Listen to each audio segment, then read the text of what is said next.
Hi, everyone. On today's episode, we get to hear from Katie, our executive director here at Egg Donor and Surrogate Solutions, and her intended mom, Kendall. 10 years ago, Kendall and Katie embarked on a journey that has since become a lifelong friendship. Together, they faced challenges head on, celebrated big moments, and ultimately welcomed baby Pace into the world. Now they are here almost 10 years to the date of their first meeting to share what they learned along the way, including advice you won't want to miss if you are considering surrogacy. This surrogacy story is as emotional as it is inspiring. So whether you're curious about surrogacy or you just want to hear a great story, this episode will have you hooked. I can't wait for you to hear this incredible conversation filled with laughter, tears, and inspiration. Enjoy. Me, you, and who? Who knew it would take more than two people to have a baby? In a world where infertility is no longer a taboo topic, this podcast will take you through all of the different aspects of surrogacy and egg donation through the lens of many who walk this journey in different ways. My name is Whitney Hall, and I am a two-time surrogate, now turned surrogacy coordinator for Egg Donor and Surrogate Solutions, the very agency I used when I chose to carry for two amazing families. With this podcast, it is our goal to help guide and support you as you learn about what it takes to grow a family in an alternative way, as well as hear inspiring and beautiful stories of how this path has changed lives forever. We can't wait for you to hear about just one more way happy families are created every day. Good morning, my friends. I'm so excited I get to talk to you guys. This has been a story I've heard for forever, and I'm just excited I get to finally speak to the both of you. I'm happy to be here. It's fun. Thank you for having us, Whitney.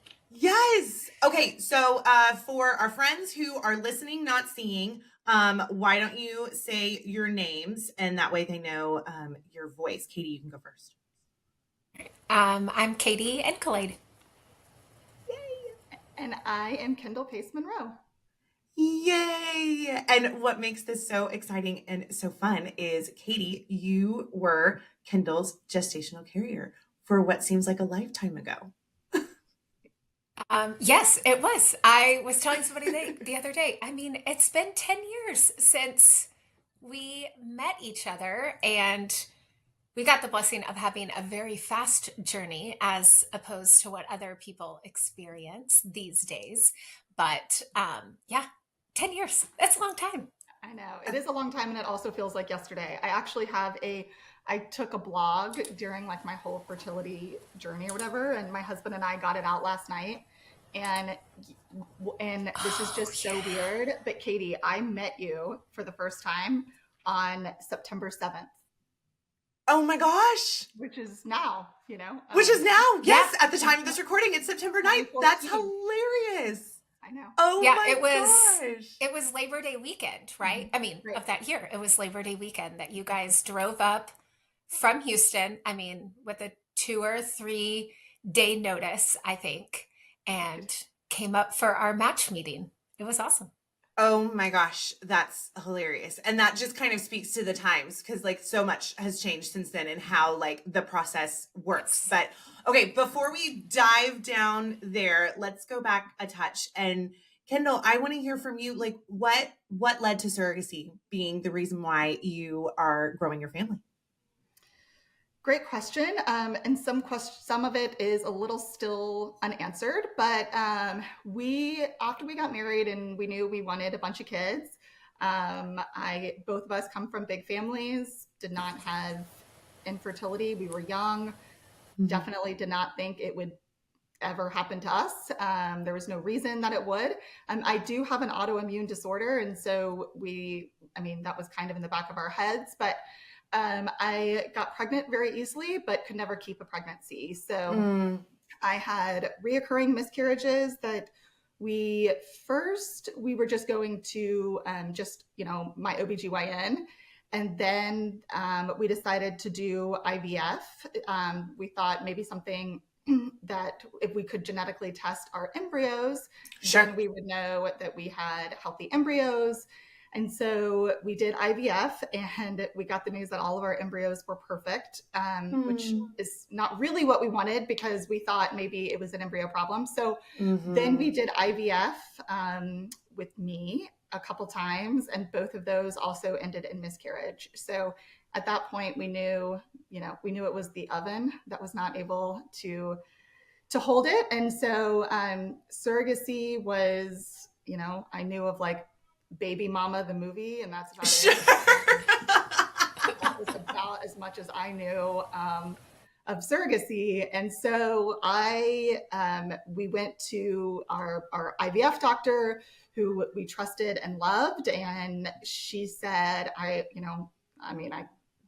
does not feel like 10 years ago. It feels like yesterday that we were in her office. And I said, I don't know what to do. And I never fathomed not having a baby. It's all I ever wanted. And she said, well, you're going to make a call. And I said, okay, to who? I mean, I did not even consider, and she said, here is a surrogacy organization. And she said the people that work here, and specifically she was talking about the CEO at the time. And she said, this person I would let babysit my children. I hold her in the highest regard. And this is the number you call. And I said, yes, ma'am. And so we called and I said, I guess we're interested in surrogacy. And that was our kind of first step into saying, now what? Yeah. Now what do we do? Oh my gosh. So during that time, I mean, obviously you had already been through so much. How did you kind of navigate your own like process as like, hey, this is how we're going to do it. This is how we're going to grow our family. What were kind of some of those feelings coming from all that? I have had the privilege to walk with other people as they have gone through it. And when I look back at myself, I think like, wow, you really didn't wait a lot. I think my grief, the old prayer, like, when you're praying, move your feet. I think I just was like, okay, so like, what am I supposed to do next? Like, I want a baby. I know I want a baby. The grief process was happening anyway. I was like, I can just sit here with the grief, or I can do something while I'm sitting here with the grief. So for me, I was just like, what's the next step? The next step, the next step. I think I also was a little naive into what it was. And so it was like, I couldn't really worry that far down the path because I was just doing what they told me to do next. And it wasn't all, super easy. Yeah, when I was rereading our blog and stuff, Will and I were like, oh my gosh, I forgot that happened.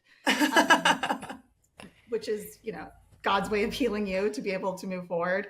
My mom has 5 kids, and she says that she always forgot that she said she would never do it again until she's in labor. And then she's like, oh, I said I was never going to do this again. And then immediately you forget, right? And then you're back. So I think that's kind of what God does to you after he fulfills his promise. And we got our family. But so I think for me, the grief was, as I was grieving, I was just doing the next action step. I would just focus on what the next action step was for me. And things didn't align perfectly every time, but as long as I felt like there was something I was doing next, it felt like we could do it. It felt like something that we definitely wanted to do. There was a time when we thought this wasn't for us. We were actually, and maybe I'm going too fast, but there was a time we were matched. And that the person that we were matched with, we met her. She was great. We were excited. And then our IVF doctor declined her as a surrogate. And that was just completely gutting for us. We were like, we're doing the next steps. And then this person didn't pass the screening and from our fertility doctor. And I actually found in the blog when it happens, and it's going to make me cry, but so she and then this is how we ended up getting Katie, is that I wrote she declines it, and she pulls us in her office, and she tells us, like, I'm not going to pass this person. I'm not going to let her be your surrogate. And she said, but I'm going to call the gestational carrier agency, is what I wrote here, the gestational carrier agency on your behalf. And she said that, and I wrote this after we had found out that we were going to meet Katie. And she said, I wrote, when our doctor called the gestational carrier agency on our behalf, she said, I have a couple that I started seeing 2 years ago, and their light shines so bright. Today, they've just left my office, and I'm worried their light is barely a flicker. Makes me cry. And then I wrote, I sure hope Katie makes us parents, but even if she doesn't, I am forever grateful that she has made our light continue to burn. So it was the time, looking back, it feels like, oh, it all happened so quickly. But when we look at the dates, I'm like, man, that pain and that page was. Oh, yeah. Oh, Kendall, you're going to give me salty coffee. Oh my gosh. Yes. And then we met Katie. And then you met Katie. Yeah. But I mean, but you're so right. There's so much journey that happens before this big journey. And it isn't a guarantee, as much as we try so hard to, like, just have that best foot forward all the time, and, and everything. And that's a lot to, just think about before you even get started on this next big step. No, that's huge. But then you met Katie. But then my goodness. Okay, what was that like? Katie, what was that like for you? You find out about these gorgeous parents who've gone through so much already. What was that like? Yeah, so Gail, the executive director at the time, I was already working in the field of egg donation, and Kendall and I have a lot of similar things about us, because I would say fast would be another thing. I literally was walking through TJ Maxx, and I called my husband. I was like, I think I should probably be a surrogate, right? And he was like, you want to be pregnant again? And I was like, I mean, it'll be fine. Like, we have 3 kids. We're done. So many people need a surrogate. And in that same TJ Maxx wandering, I called Gail, and I was like, hey, I think I should probably be a surrogate, but I don't want to fill out an application. I obviously knew Gail from a professional standpoint. I was like, I don't really want to fill out an application, because you just need to pick an awesome family for me. And I didn't want my This is not how this is done anymore. This is not how this is done. It is not. Well, and it was when it was done differently, where surrogate profiles were sent to intended parents first. And now, of course, surrogates get to pick intended parents. So that is why a surrogate has to. Yes, with our agency. So that is why now. When we went through it initially, and we did pick the first match that we had that ended up being a failed match, it was sent to us in a Word document with like inserted photos. So I probably still have them, which I should probably delete. They were just sent to us in a Word, and you would just like scroll through. I remember one person. Yeah, it was just. Yeah, you just scroll through the Word document. And now we have a portal. Yeah. People see information, and they don't have access to it anymore. So yeah, I just told Gail, like, I need a really great family, and God perfectly matched us with the Monroes. And I say us because our match meeting involved all 3 of my children, which we don't really do anymore either. So, oh my gosh. How was that match meeting? When was it, or where was it? No, how was it? Oh, I mean, I don't know. I brought all 3 of my kids, but for us, it went amazing. We brought them for a second. Blake took them away. He did. Okay. So to me, one of the only things I remember, and now it hits me every time. And Katie's like, I don't even remember that. It's fine. But we stopped at Buc-ee's on the way, naturally. And I was like, oh, I need to bring her kids something. And so I bought them like giant pieces of candy. Like, and looking back, I'm like, if somebody gave that to my kid right now, I'd be like, really? Like, what? Really? Like, I don't even know how someone is eating that. Like, and I was like, here y'all go. Like me, please. Choose me, Okay, but what about, so this is skipping ahead and I won't say much, but the night they came in town, because I had a scheduled C-section, and we Oh, have you're to. skipping way ahead. Let's do it. Well, I'll just tell this one part because Kendall also gave them a death I stand by this. raft. I stand by Yes. this. Okay. No. It was a raft that we blew up that had one little circle in the middle for one of my children's heads to pop up and out of. And it was like a year or two later, I think once Pace, she was like, oh my gosh, that was the worst raft ever. I was like, Yeah, but that's yeah, it was still kind fun. of like, I stand by a dangerous raft. I don't stand by the Bucky's candy. That one was a stretch. That was a stretch. I love but it. it was always good. Anyways, I love it. Oh my God. gifts from Kendall. Yeah. Gifts from Kendall. I want to see that list. That's hilarious. So, I have okay. some really good ones too, though.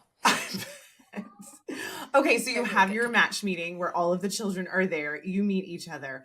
What, obviously, Kendall, you were, bribing everybody with your masses of candy. But That was my approach.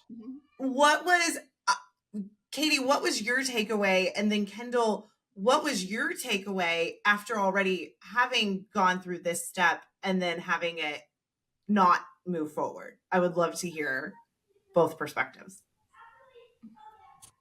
I think, first of all, they also brought a book, like a family book album type that explained their family and, I think something about knowing like Kendall and Will's parents and like from a grandparent perspective and all of their siblings. Like there was something special about understanding that we as a family were helping a family, but also extended family. And there was something really cool and special about that, just knowing that it wasn't just, not that it wasn't completely worth it for Kendall to do it for Kendall and Will, but that there were extra components of this too. And, that played out in lots of spaces, including delivery day. And both of their moms were just so generous and sweet and kind to me as well, and included me in things. And so I think that piece was special, and they were just easy to talk to. And I could tell, like, as you say, Kendall, now, like just taking that one next step, I could see that like piece in you in that match meeting, which of course, with things that we dealt with later on, it was good that was Kendall's personality and ability to just take that next right step and what that looked like, regardless of us not knowing the whole big picture. Yeah. What about you, Kendall? How did you feel?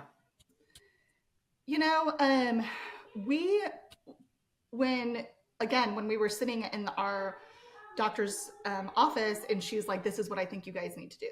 I think you need to do surrogacy. And I was like, what? Like, what do you, how, like, it was just not even, I hadn't known anyone that had done it. Right.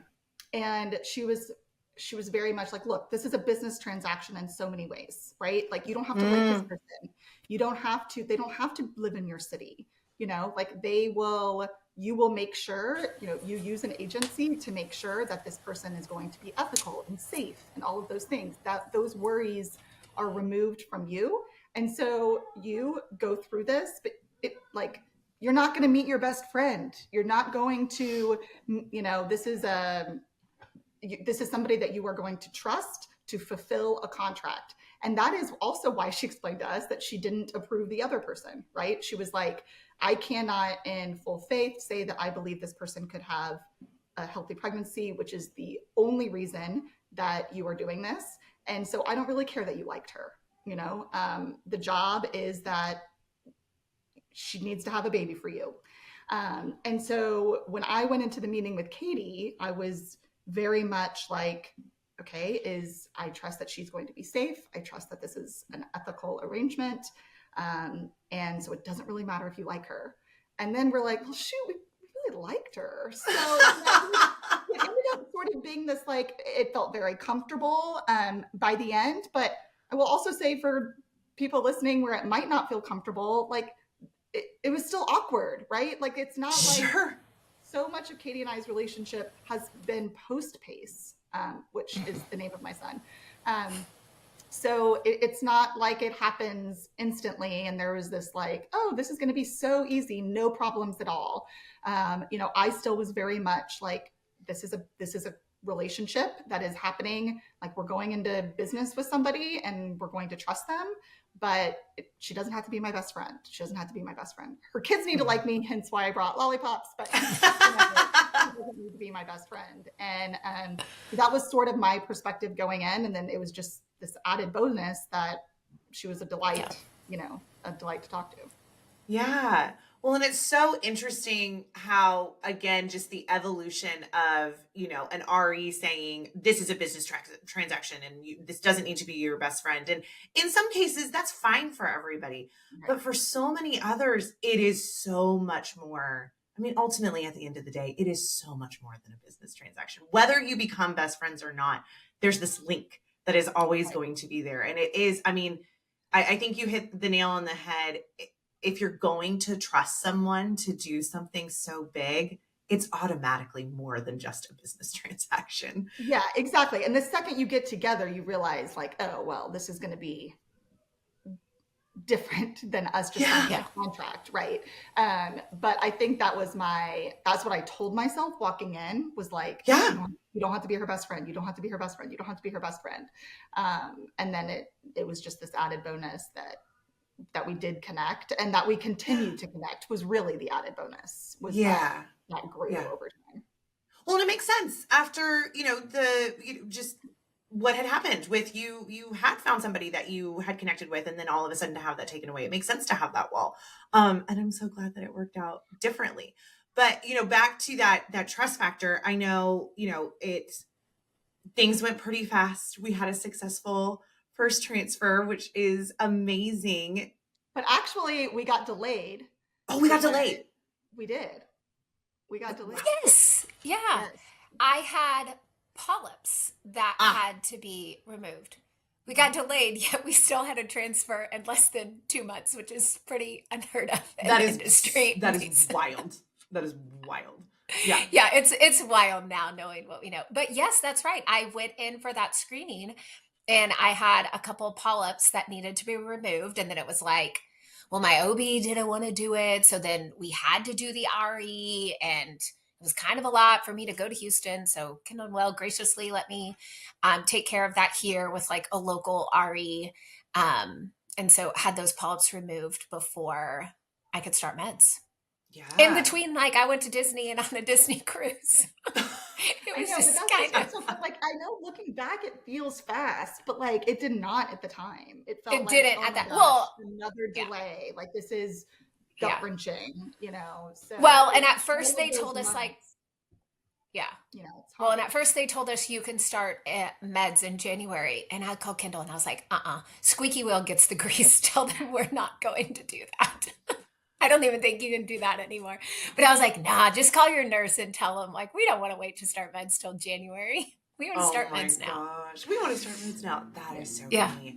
Yeah, but you're so right, though, because when you're in it, especially after you have had, again, you had an entire journey before you even went on this journey, Kendall. So, like, every day feels like a year. But then when you look back on it, it's like, oh, yeah, no, it was only 2 months. It was fine. Right. And then you're, wait, no, it didn't feel fine. It didn't feel fine at all. Yeah. Mm-hmm. No, that's crazy. So we get through the polyps. We do transfer.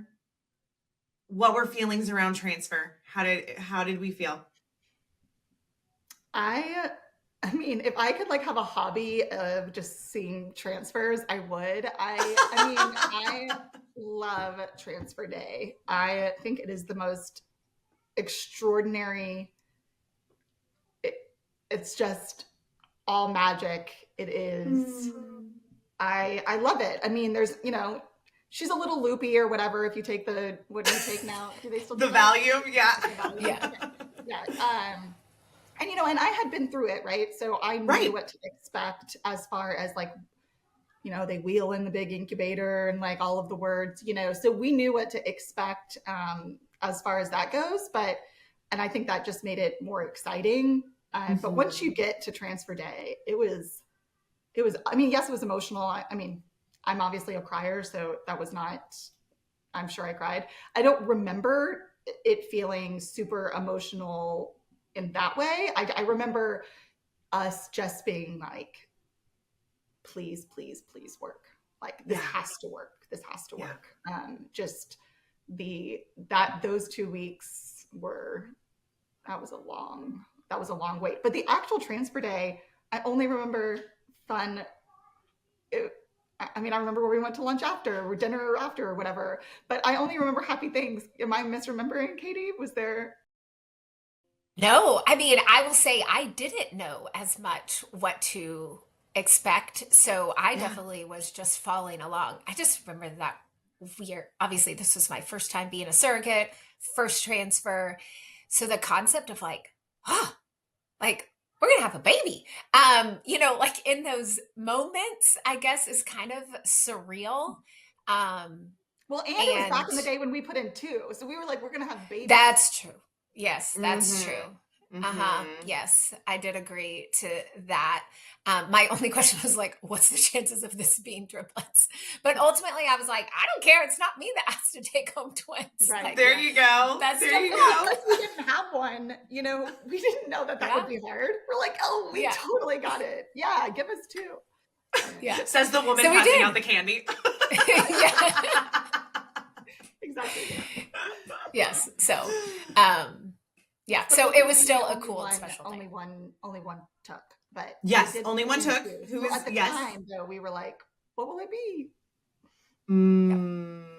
So yeah, it was just this. I'm so glad it was a magical moment. And then you said those 2 weeks were like ages. Again, another year of like your life. It was over the holidays too, which Jiminy. It's over Thanksgiving. Yeah, it was over Thanksgiving. Did we at least have holidays to distract us, or were we just like sitting there like stirring mashed potatoes, not even? Oh yeah, I remember. I remember we went out with my husband's family or whatever, and his cousin came up to me and she was like, "You're not paying attention to anything." And I was like, "What? No, I'm not here. Like, what are we doing?" Katie, did it ever occur to you that it wouldn't work? No. I think that was one of the maybe like, if you could say, a disconnect between Kendall and I, because I had never experienced loss personally I had never had any miscarriages. My husband and I seemed to have looked at one another and managed to get ourselves pregnant. And so like when I got pregnant with my third, I said, we're going to be a family of 5 and I will get my tubes tied. Like it was just one big long statement. And so I never dreamed it wouldn't work. I mean, I tested a little early. And I was like, even when we went in for a heartbeat for the first time, I remember being like, okay, that's a good step. That's a good step. And you had been to that step before. Yeah, Katie was always like, what are we going to name him? Like, what is the nursery going to look like? And I was like, oh, okay, let's get to the next heartbeat. Yeah. It does pay to have a surrogate that's an optimist. In that regard, that was very emotionally comforting for me, even if I couldn't get there. Okay. No, that's really good to hear, because I think it's sometimes, I know for me in my second journey, I would celebrate all these moments, and I knew in my head, I was like, well, of course, my intended mom is kind of, like, subdued's not the right word, but like, she's not jumping for joy, and she's not like planning the baby shower. She's not decorating the nursery yet. And I'm sitting here like looking at a color wheel, for crying out loud. And, and I think there is sometimes, speaking of, like being in that position, and like you, Katie, where it was like, I hadn't experienced that loss, and you kind of sometimes know it in your head, but then when you're in it, you want to celebrate those big moments because it's exciting. But yeah, Kendall, you had those big moments, and then they hadn't come to fruition. When do you think it felt real to you? When did you let yourself kind of celebrate? I'm going to be honest. I remember definitely when we found out it was a boy, obviously that felt like something. We did decide we were going to find out the gender so that we could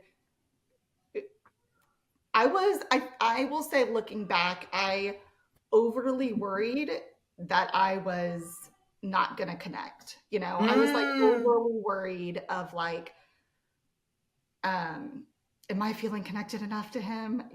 And I think because I have additional children that I carried myself, Yeah. that now I know like there's no difference. Like there's no difference.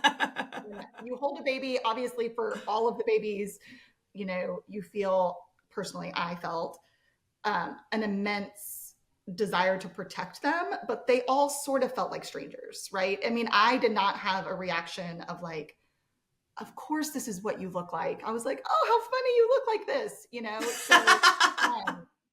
So, and then, obviously my love continues to grow, but I think the Yeah. need to like protect and of like, absolutely, I am your mother was like in an instant. Mm. But there was no difference for me in when any of the times that I've held one of my children. But I think I over worried during Katie's pregnancy that I was supposed to feel a certain way. I think I probably over analyzed that. Thankful for good therapists that help walk you through that. But Love a good therapist. yeah, and Recommend I it to think everyone. mostly you just got to get through it. Mostly you just got to get to the finish line. Mhm. Um, Katie and I I mean, we communicated for sure. We didn't live in the same city. So we would try very, very, very hard to make it to the big appointments. Yeah. And of course, she would say, come to anything you want to come to.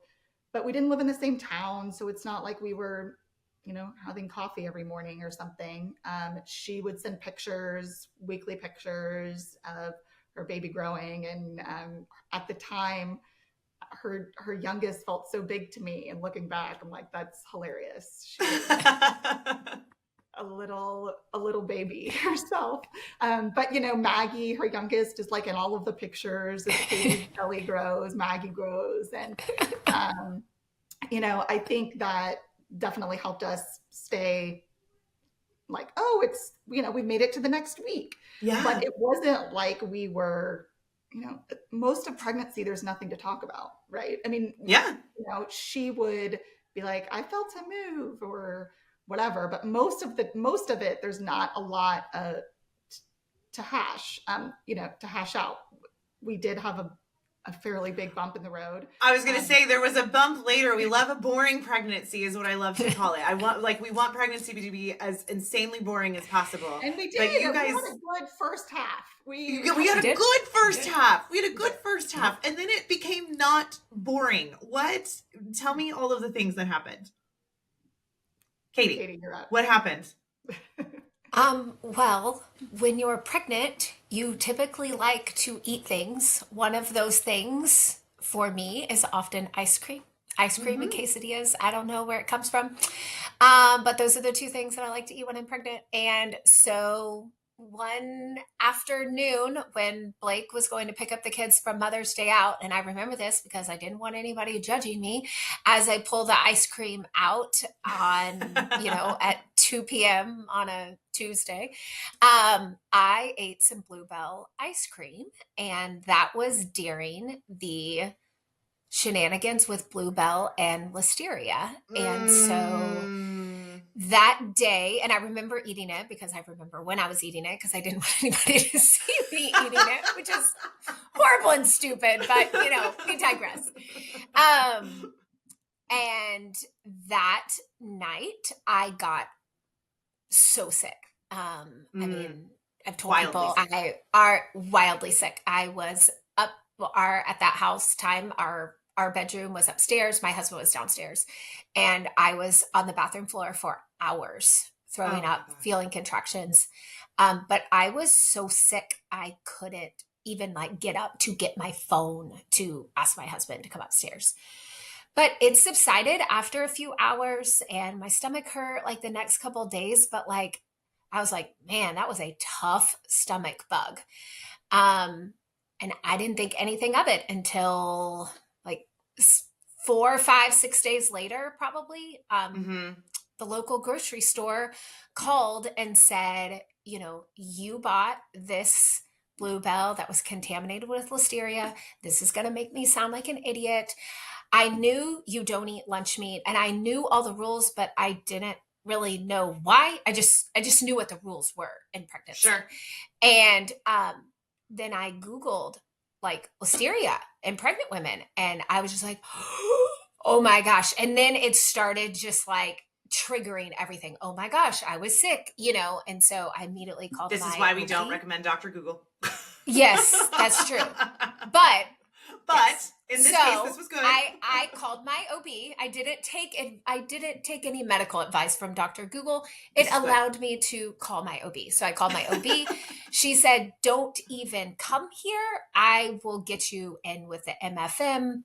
You need to go now." So like she was like, "It's not even." I don't think no, I did not go. I went straight to the MFM. Mhm. Maternal fetal medicine doctor, for those Yes. who know, high risk doctor. In the middle of this, I'm pretty sure I called y'all. I called y'all before I went to the Called me MFM. when I remember where I was sitting in my office. Yeah. You called us when they had just told you you were going to be inpatient. They were like, we're admitting you. Okay. And I don't even think you had called Blake yet, but you called and you were like, Yeah. So I ate ice cream and I think I have listeria. And of course I'm like at my computer Googling like listeria. Googling too. But she's still talking to the front desk person. And she's like, okay, they're gonna, I was like, what are they gonna do? And you were like, they're admitting me. I'm like, oh, okay, when? And you were like, right now. I was like, okay. Yeah.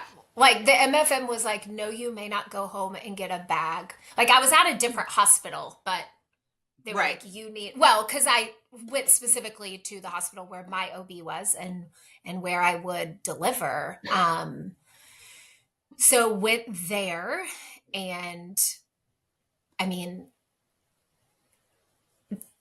that obviously was an exceptional, scary time for everyone, most definitely for Kendall and Will. But I will just never forget the like grace and trust that they showed myself and Blake. Like as a surrogate, like I was like, oh my gosh, like I freaking ate ice cream. And now, I mean, read about listeria and what could happen to their baby. Like there was just this feeling of like I let them down, and oh my gosh, they've been through so much, and this is what's going to cause this to not go well. And but I remember, and then there's so many decisions, like all these people are coming in and out, and really it just got to the point that I was like, okay, hold please.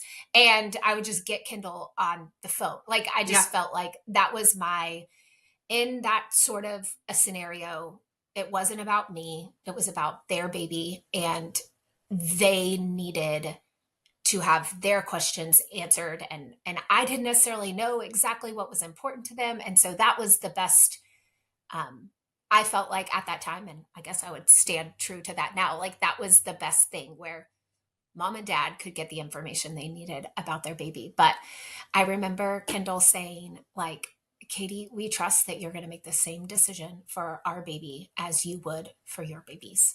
And that was true.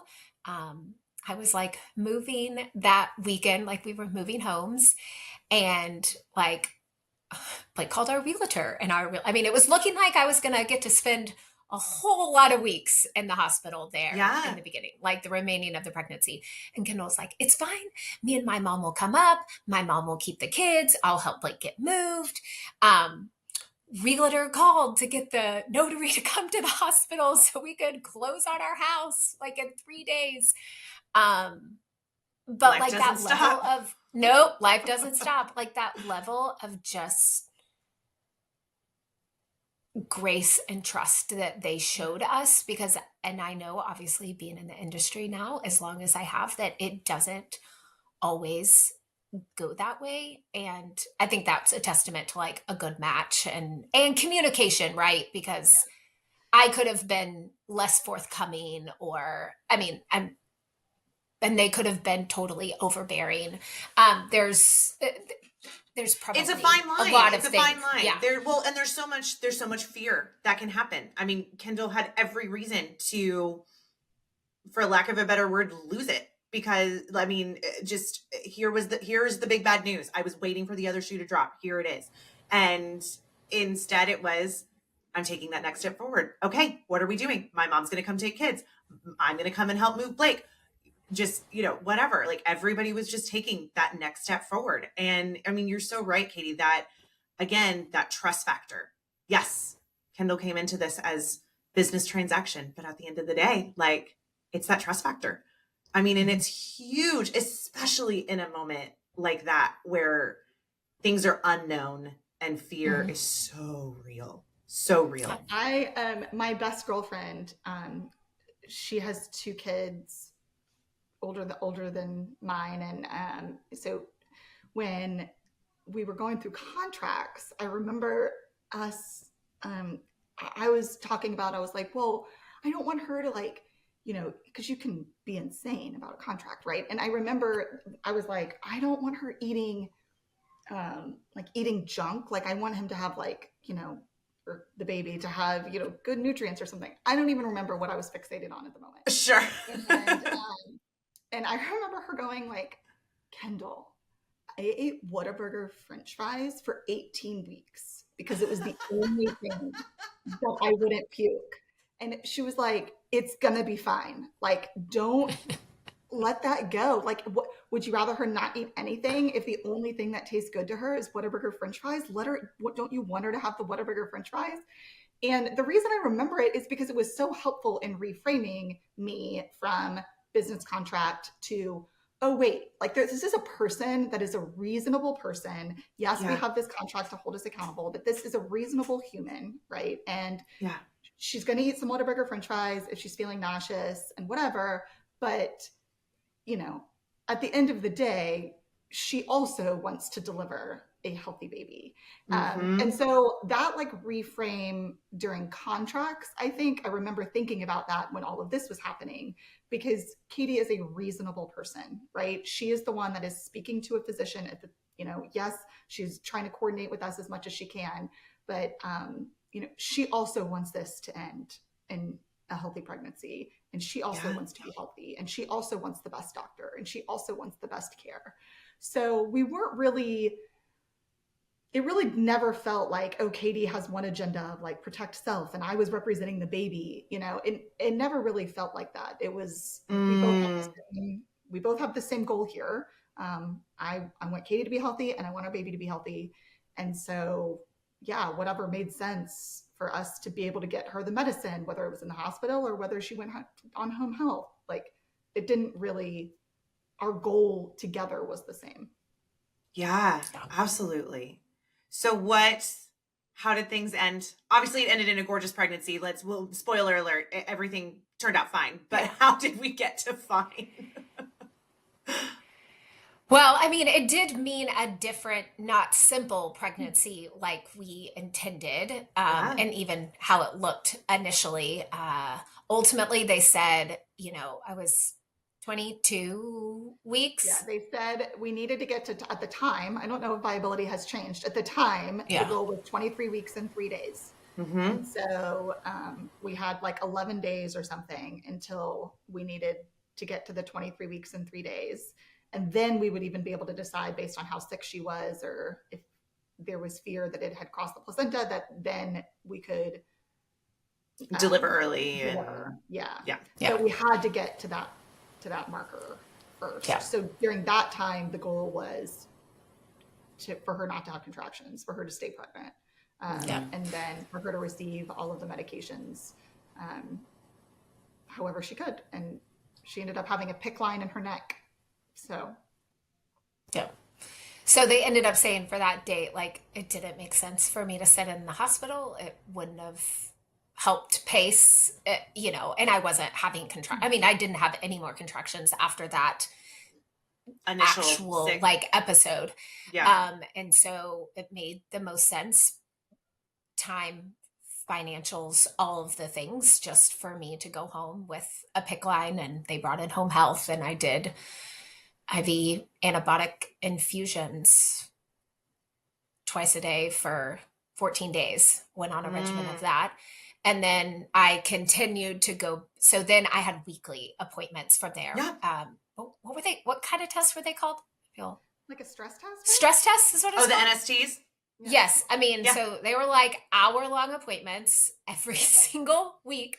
Now that I went in and laid down, and they put the monitor on, and they monitored him, and would let them know the results. Everything looked good. I mean, we didn't have.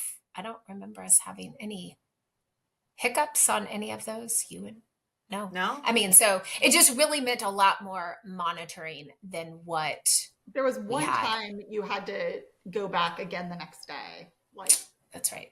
you were having It was big 10 years outcome ago. contractions or You something. read that in the blog. Yeah. Just kidding. Which we should link Kendall's blog. I forgot how much you blogged.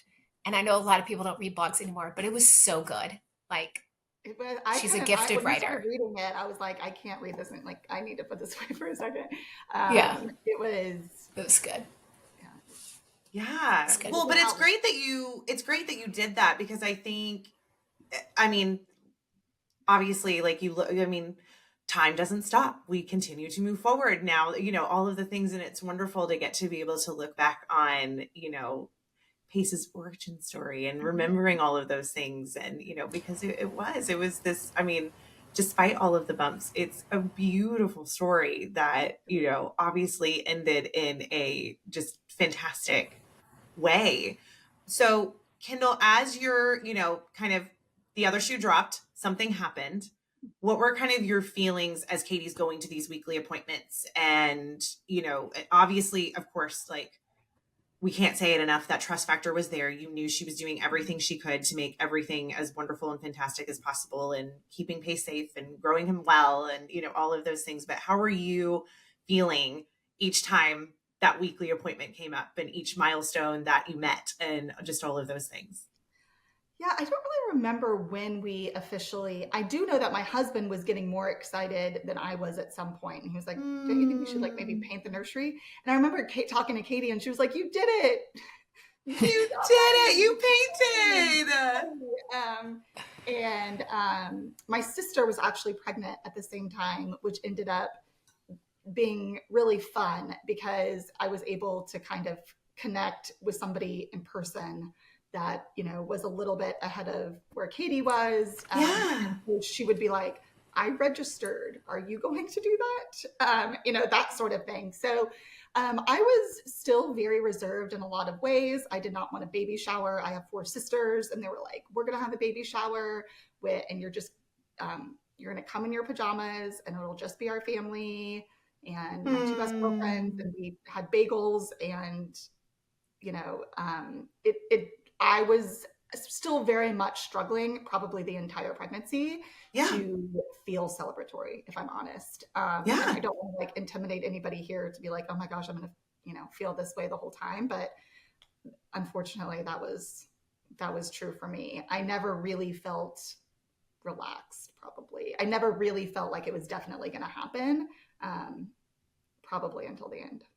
I think that's true for so many. And I always love to say every journey is so different. And it's interesting, Kendall, you said a little bit ago, you felt like you were feeling like you weren't feeling the right way during the journey. And there just is no right way. Everybody's path to this and then through it is so unique and different. And how you got through, I mean, you did celebrate in your own way. You did paint the nursery eventually. We did laugh a lot. Katie is very good about providing levity to those situations. And so there was a lot of, like, we can both share that type of humor that is dark sometimes, but and so of course there was still, it wasn't like there was no happy moments, just like full-fledged, oh, I'm gonna have a baby any minute now, and happiness was a little delayed, I think. 100%. But I think I think it's beautiful. I love a good dark humor. I think it's fantastic. Yeah. Words to Dairy Queen. I was like, okay, noted. Okay, that will be the only place I get ice cream from moving forward. I still don't eat bluebell, but don't ask the Incolade family if they eat Blake does. So I got him stopped for 2 years, and I was like, "You like Kendall and Will are coming to visit. Like, we're gonna have to take this out. You people, No y'all are bluebell. not."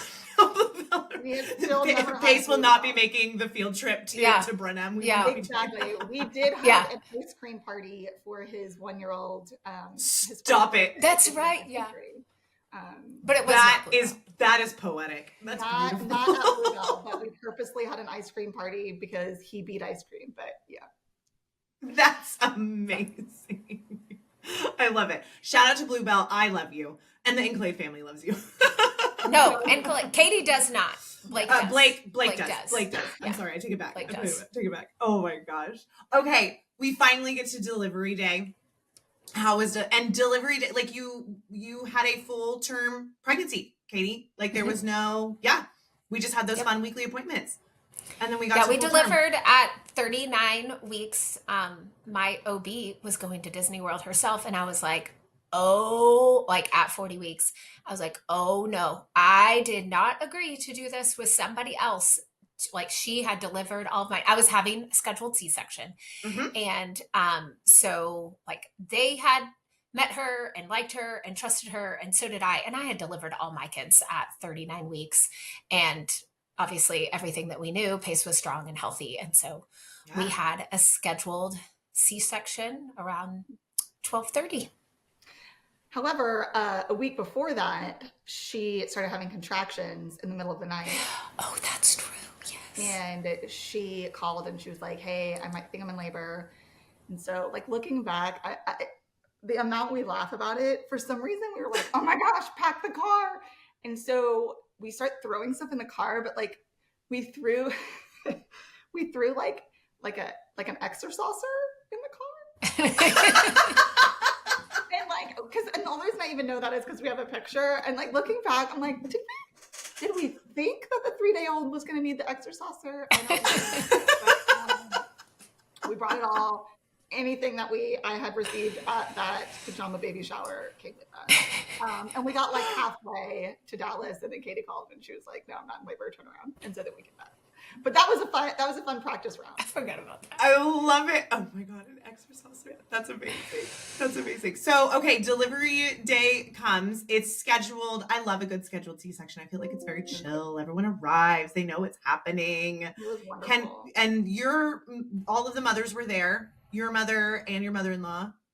Our siblings were there. Oh my gosh, it was a party. Both of our parents were there. Whole gaggle of people took up the entire waiting room. And Katie's dad was there. My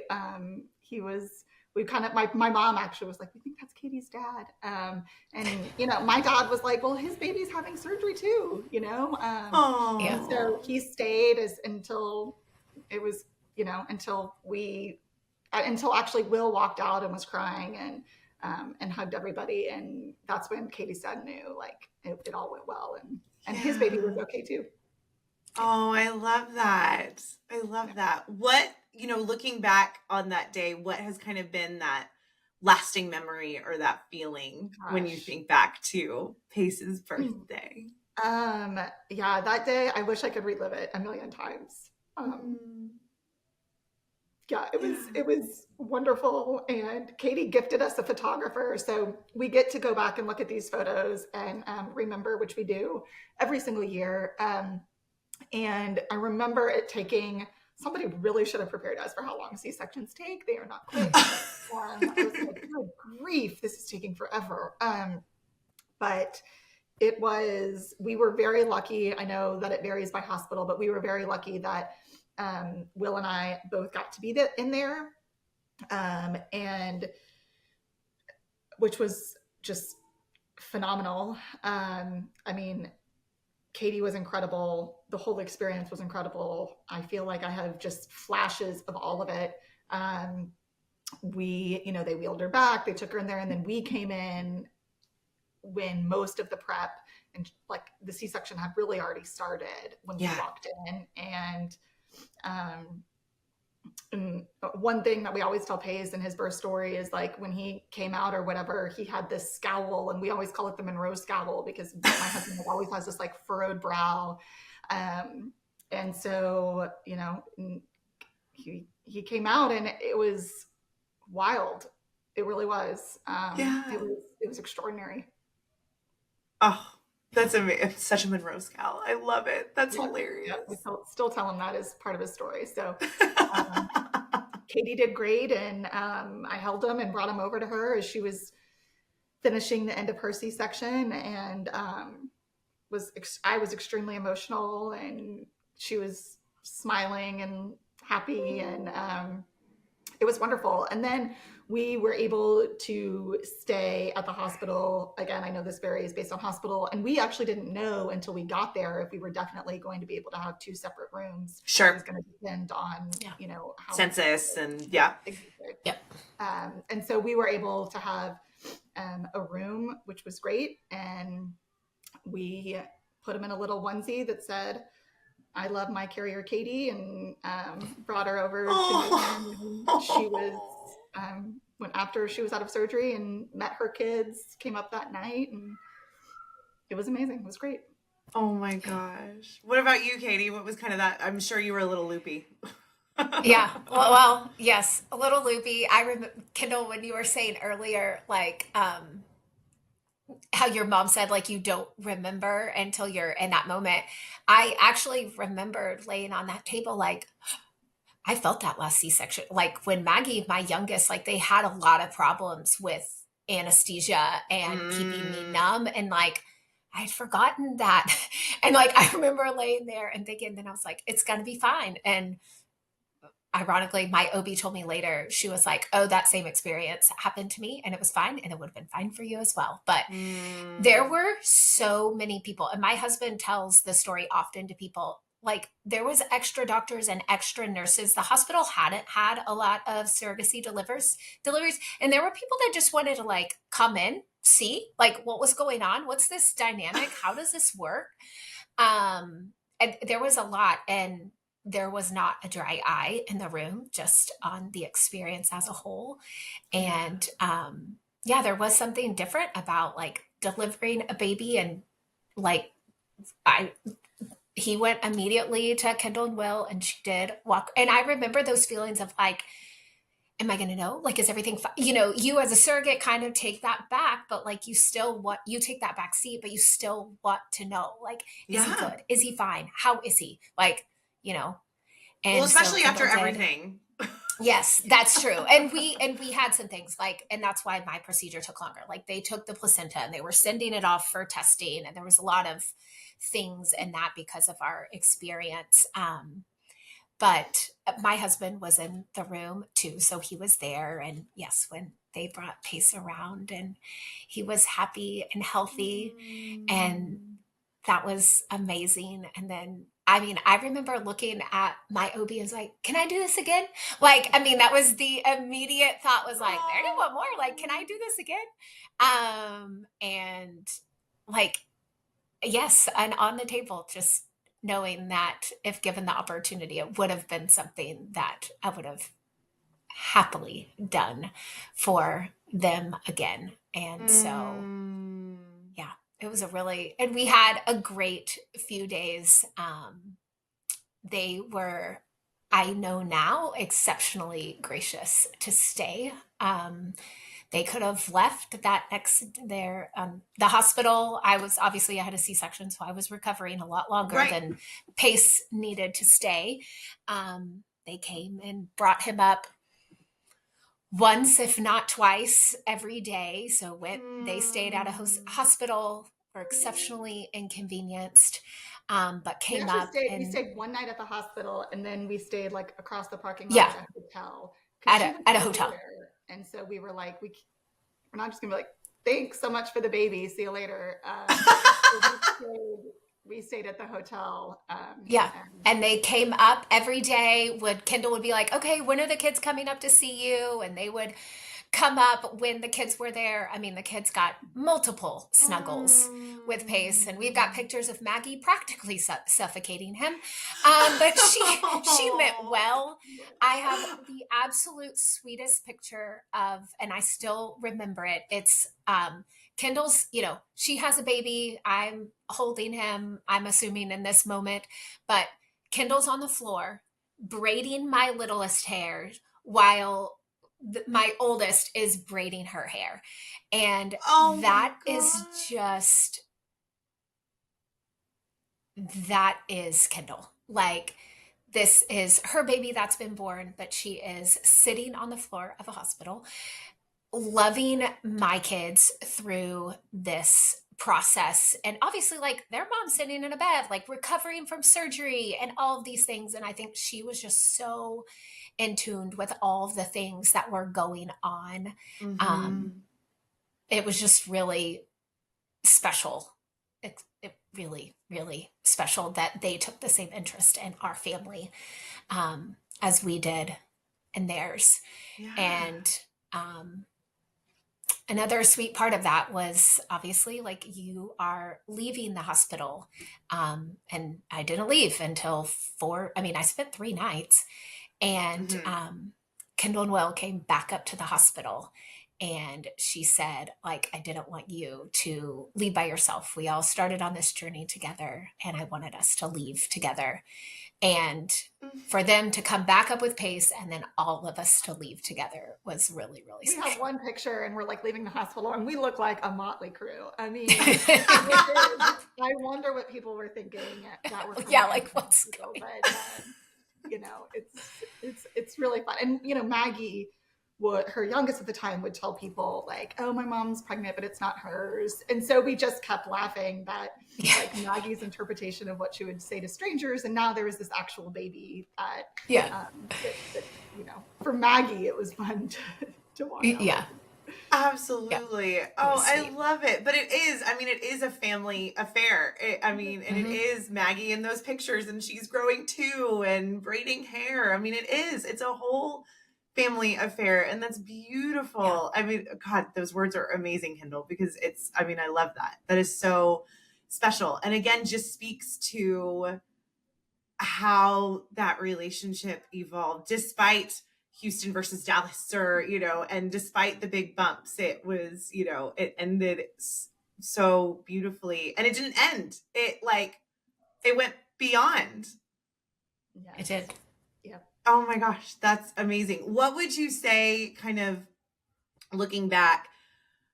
Obviously, of course, delivery day is one of the biggest memorable moments, but what would you say is maybe one of your most memorable moments throughout the journey as a whole?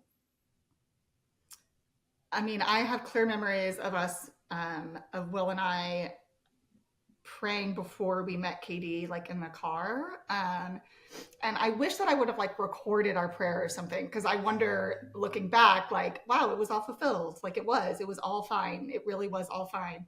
But honestly, like so much of the actual pregnancy is a blur. For me, I feel like the snapshots really are what came after. And, again, I went into this thinking like this is a contract, and this contract and this business relationship is built on trust. And this document outlines that. And so I felt comfortable with that going forward. We chose an ethical agency. We knew that is why you use an agency. So we had that as like the foundation. I think all of the little things are what, over time, you look back, and it wasn't like this, like one day I was like, oh, I'm just going to trust, I think I knew we had to, but all of the respect and trust, like that just comes over time. Looking back now, I didn't expect, when we did our contract, we didn't have anything in the contract like, you must be friends forever. That wasn't in the contract. And it was just something that happened along the journey that I certainly didn't expect it to happen. But when you do trust somebody and you guys are extremely vulnerable together, I think a relationship forms that is different than anything that you could have orchestrated.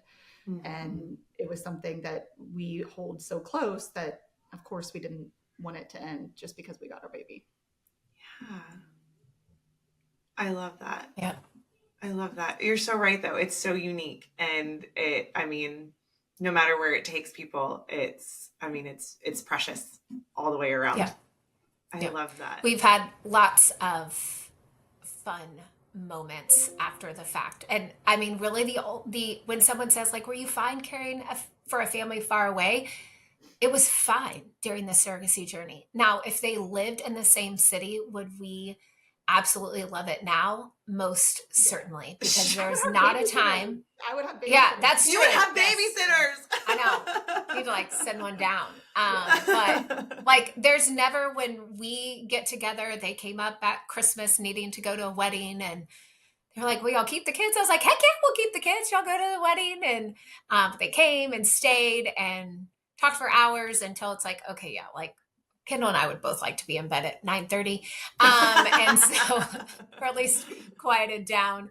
And like we always do. And my husband and I are always like, man, we would love to just see more of them. But we, visited when she had both of the other boys, and those have always been fun, special memories and birthdays and all sorts of different things. And I mean, God definitely we like, long story, like we've fostered, and a lot of that came from Kendall's heart and guidance and encouragement, and like opening our eyes to needs other outside of these things. And she was a support through that has absolutely, but that's where that friend comes in to place. Yeah. And that wasn't what, I mean, I remember going to our psychological consultation and that person saying, "What's that bare minimum that you want, Katie?" And I was like, I mean, if we're friends on Facebook, nothing else was a big deal then. I was like, if we're friends on Facebook and I get a Christmas card, like, I think that would be great. Like, just like I would want to know a good friend from high school's kids were happy and healthy. And Kendall also friended me within a couple hours of that appointment. And I look back at that and I'm like, oh, okay. She heard that, and she could have thought I was crazy and she didn't want to be friends with me on Facebook, but she did it because I said that. But that was our I'm not saying it was I guess a business transaction, but like we didn't have this expectation of an ongoing relationship 10 years later when I'm going to Houston for work. Like, I've never stayed in a hotel when I go to Houston for work. I'm like, I'm coming. And she's like, okay, you can stay with us. And right. And you're going to a baseball game. And whenever that was last, she was like, well, the kids, I was like, it's a Monday night. And she's like, I said, all right, I'll meet you at the baseball fields. Like, got to watch Pace play, and which are fun. Like, those are fun memories. They're usually, Pace is not happy to see me. He really just wants to see my kids. That feels right. Yeah. Yes. Yeah. So he's like, where are your kids? Like, deuces out, which I love because our kids are the same way. When I went, the kids were like, well, can we go? I was like, no, it's a Monday and I'm going for work. Like, no, you can't come. So I love it. I love it. And I feel like we could have a whole episode post, because I know, Kendall, you did carry eventually with, your two boys after Pace, and, had a whole new journey after that. I mean, my gosh. I did. Yes. So we actually were hopeful that Katie was going to carry again. And she had too many C-sections that our doctor said, no, she can't carry again. And so to be honest, we didn't have any more money, and we were like, but we really want one right now. We need to save up our money. But in the meantime, science had advanced a little bit, and my health was a little different. And we were like, let's try again. We, took us a couple tries. We didn't tell anyone, like no one. I think we told our family I was pregnant at like 18 weeks. When I told my work I was pregnant, they were like, we know.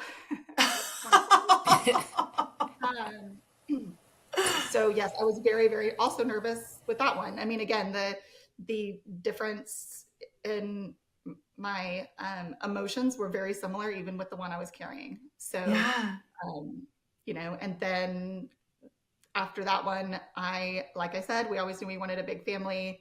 The pregnancies were not easy for me. Yeah. So the third one, our doctor knew that it was going to be our last if we could get it.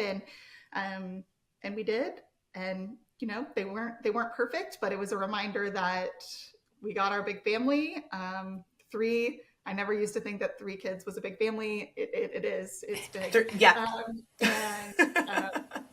Yes, it feels, each of their journeys was very different in how we got them. And their birth stories are unique, but they all know it all, right? So it was we never had like a let's sit down pace and tell him his story. He's never not known it. So he just recently he was student of the week, and he did a what's unique about you, and one of the things he wrote is my mom did not carry me. And Will and I have laughed because we were like, did they think that like we never carried him? We never held you? We just came out walking, like we don't, but his story to tell in ways that make him unique. And he's certainly is not embarrassed of it, and definitely loves Katie and her family, knows the role that they played. And he just had a birthday, and Katie sent him a gift of all of his favorite, a gift card to his favorite places. And one of my kids was like, how did she even know that? What do you mean? Of course she knows that. Like, of course. Well, she knows you, not because she carried you, but, he definitely understands the connection to his story. I love that. Katie, you should have sent a huge like chocolate bar or something. Yeah, or maybe some suckers. There you go. Next year. Okay, but she did ice cream, I did. Oh yeah, that's right. Yeah. There you go. I love it. But man, to find an ice cream place that was near y'all, that was here too. That's hilarious. But ice cream is fun. And yes, Pace was nice enough to take his brothers out for ice cream too.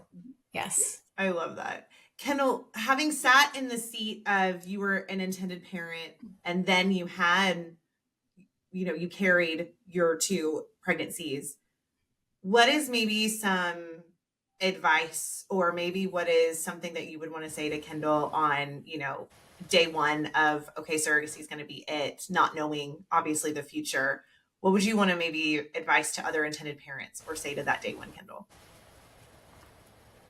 Yeah, I wish I would have, like we talked about earlier, not questioned so much on if I was feeling the right emotion. I was just so worried.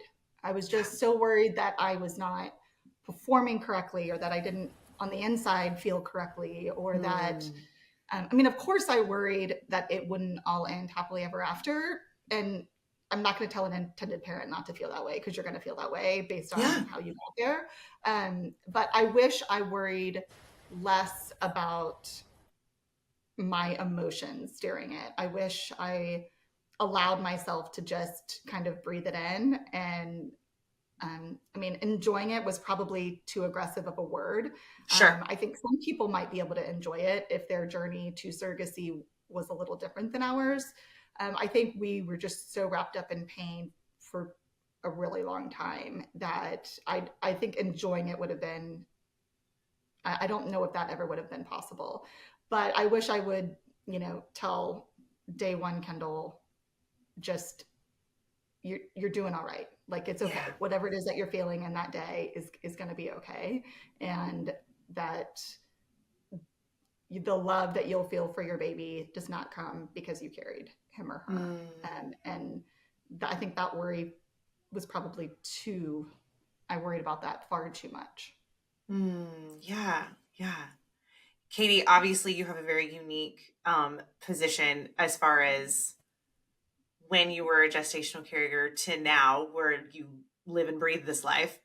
Yeah. What would you maybe say to day one Katie as you strolled through TJ Maxx and decided, yeah, I think I'll, just go be pregnant, versus, and then obviously from, just your years of industry experience, what is maybe some advice that you would want to give to a potential gestational carrier or even intended parents?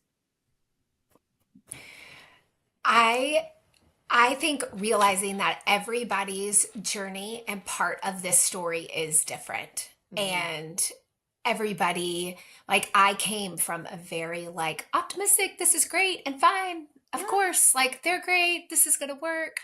Um, and knowing that like Kendall and Will have walked a journey, and my husband and I have walked a journey.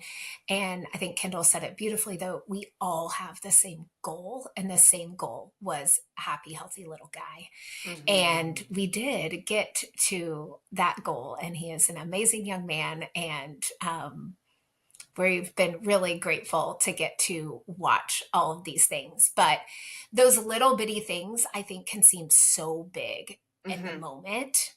And yeah, that would be my advice to myself, is just remembering like we're just going towards this one big happy healthy little guy goal, and appointments are going to come and communication is going to come and all of those things. But that's the important part, is just that tail end, and everything else will grow and flourish from there.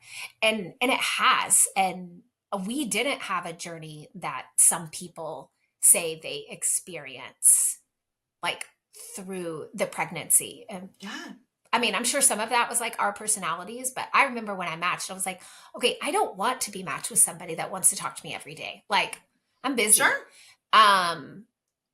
So I mean, that's that perfect match. I mean, I think Gail really knew from our personalities, like we were a good match in that regard. So yeah, I think just remembering that everybody has a different part of their story, and all those feelings are valid and great, and just focusing on the end. Yeah, for sure. For sure. Well, Kendall, Katie knows this about me, but I have a very codependent relationship on coffee. Coffee and I are great friends. And so I always like to ask the final question of what filled your cup today? Literally or figuratively, what was the thing that has filled your cup today? I mean, I will do anything that Katie asks me to, you know. In general, it's a good rule of thumb. If Katie and Clay is in your life and she asks you to do something, you should probably do it. So when she asked me to do this, yes, Katie, of course.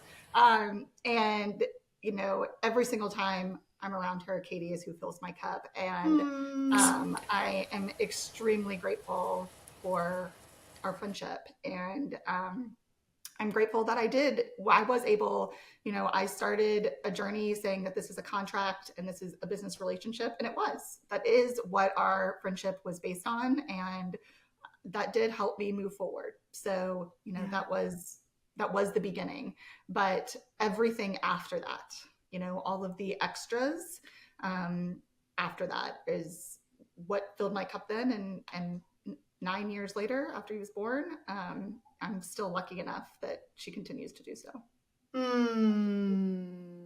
You got salty coffee now, Katie. Yes. But that's expected with Kendall. No, same thing. You know, we've been doing this thing called life, and, you know, they had Payson pretty quickly, had the other two, and our kids have grown quickly in the last 10 years as well. And we also haven't had time to reflect, and now I'm going to have to go read the blog. And that's what I was most excited about today. And that is what filled my cup, is being able to remember some of those fun moments and experiences. And it is always a joy to get to connect with Kendall. She is a wise woman that I like. We are 100% more blessed that we have the Monroes in our life, and her mentorship and kindness that she has showed us. And so this was a treat for me, for sure. I love that. Well, Kendall, I am so beyond grateful to you for being vulnerable, for sharing your story, for being willing to, you know, just look back and cry with us and remember with us and celebrate everything that got you and your sweet family to this point. And really, truly, I am so grateful that you said yes when Katie asked you, because I think your story is just, it's wonderful that you were able to give this gift to other intended parents that are either in the thick of it or starting off, or, just any point in time, and for other carriers to hear, just how everything can evolve and change and all of that. So again, I am so grateful for your time and that we were able to do this together. Thank you guys so much. It was great. Thank you, Kendall. Thank you, Whitney. Thank you. Thank you so much for joining us on this episode of Me, You, and Who. We appreciate your time and hope you enjoyed our discussion today. As we wrap, we would like to remind you of some of the ways that you can stay connected with us and be part of the Me, You, and Who podcast community. Firstly, if you haven't already, make sure to subscribe to our podcast on your favorite platform. Hit that subscribe button so you never miss an episode and can stay up to date with our latest content. But that's not all.